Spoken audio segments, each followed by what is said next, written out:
Good morning student. राजे आज हमारा topic है बजट डेफिशिएट। अब तक हम बजट के बारे में पढ़ रहे थे, आज हम बजट डेफिशिएट देखेंगे। अगर हमारे एक्सपेंडिचर, इट मीन्स गवर्नमेंट के एक्सपेंडिचर अगर गवर्नमेंट की इनकम से ज़्यादा हैं तो इसे हम डेफिशिएट कहेंगे, घाटा। ये वो सिचुएशन है गवर्नमेंट की बजट की, वो सिचुएशन जिसमें गवर्नमेंट को एक्सपेंडिचर ज़्यादा हो रहे हैं और रिसीप्ट कम हो रही हैं। Government budget deficit is equal to expenditure minus receipt, यानी एक्सपेंडिचर ज़्यादा है रिसीप्ट से। टाइप है इसके revenue deficit, physical deficit, primary deficit. Revenue deficit का मतलब है जो रिवेन्यू एक्सपेंडिचर है वो रिवेन्यू रिसीप्ट से ज़्यादा है। हमारे रिवेन्यू एक्सपेंडिचर रिवेन्यू रिसीप्ट से ज़्यादा है।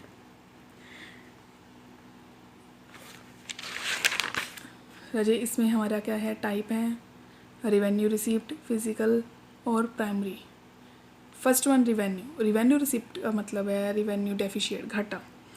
इट मीन्स रिवेन्यू एक्सपेंडिचर, जो हमारे रिवेन्यू खर्चे हैं वो हमारी रिवेन्यू रिसीप्ट से ज़्यादा है।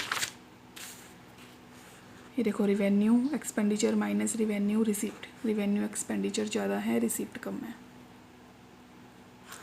Next one significance. राजा सिग्निफिकेंस में आपने सिर्फ इतना ही बताना है कि हाई रिवेन्यू डेफिशिएट, यानी अगर गवर्नमेंट को रिवेन्यू डेफिशिएट घाटा ज़्यादा हो रहा है, ये वार्निंग है गवर्नमेंट के लिए कि वो टैक्स और नॉन टैक्स को कट करे, अपने एक्सपेंडिचर को कट कर ले थोड़े, यानी टैक्स लोगों पे ज़्यादा लगाए, पुअर पीपल पे कम लगाए, फोर्स कम करे पुअर पीपल को टैक्स पे करने के लिए, और जो रिच सेक्शन है उन पे टैक्सेस को ज़्यादा इम्पोज करें। Physical deficit, next one physical deficit का मतलब है टोटल एक्सपेंडिचर, हमारे जो टोटल एक्सपेंडिचर हैं वो क्या हैं, टोटल रिसीप्ट से ज़्यादा। टोटल एक्सपेंडिचर में हमारे इंक्लूड होंगे रिवेन्यू एक्सपेंडिचर और capital expenditure. Revenue capital expenditure revenue capital receipt से ज़्यादा है। It means total expenditure more than total receipt. Significance, इसका मेन कारण क्या है, इन्फ्लेशन, तेज़ी का आना। गवर्नमेंट क्या करती है, अगर आरबीआई से तेज़ी के टाइम, इन्फ्लेशन के टाइम अगर बोरो करेगी पैसा, तो वो हो सकता है इन्फ्लेशन डिफ्लेशन आते आते उसको ज़्यादा पे करना पड़े। अगर और भी ज़्यादा इन्फ्लेशन हुआ तो हाई रेट के इंटरेस्ट पे गवर्नमेंट को रिटर्न करना पड़ेगा, इससे गवर्नमेंट को फिजिकल डेफिशिएट हो सकता है। इंक्रीज फॉरेन डिपेंडेंस, गवर्नमेंट क्या करेगी, बोरो करेगी, ऑल्सो बोरो करेगी बाहर से, रेस्ट ऑफ द वर्ल्ड से भी। Financial burden for future generation के लिए ये फाइनेंशियल बर्डन क्रिएट हो सकती है। डेफिशिएट मल्टीप्लाई बोरोइंग, इसमें जो घाटा है, पेमेंट इंटरेस्ट है, वो इंक्रीज होता जाएगा day by day. Primary deficit, Raje primary deficit का मतलब है simply difference between physical deficit and interest payment. Physical deficit और जो हमें इंटरेस्ट पे करना है उन दोनों के बीच का डिफरेंस, ये प्राइमरी डेफिशिएट है। रजे ध्यान से हमें एग्जांपल दिया हुआ, देखो, revenue receipt, revenue expenditure. Revenue expenditure और रिवेन्यू रिसीप्ट माइनस करके आप रिवेन्यू डेफिशिएट दिखा सकते हो। कैपिटल रिसीप्ट, कैपिटल एक्सपेंडिचर, इन दोनों से आप कैपिटल डेफिशिएट दिखा सकते हो।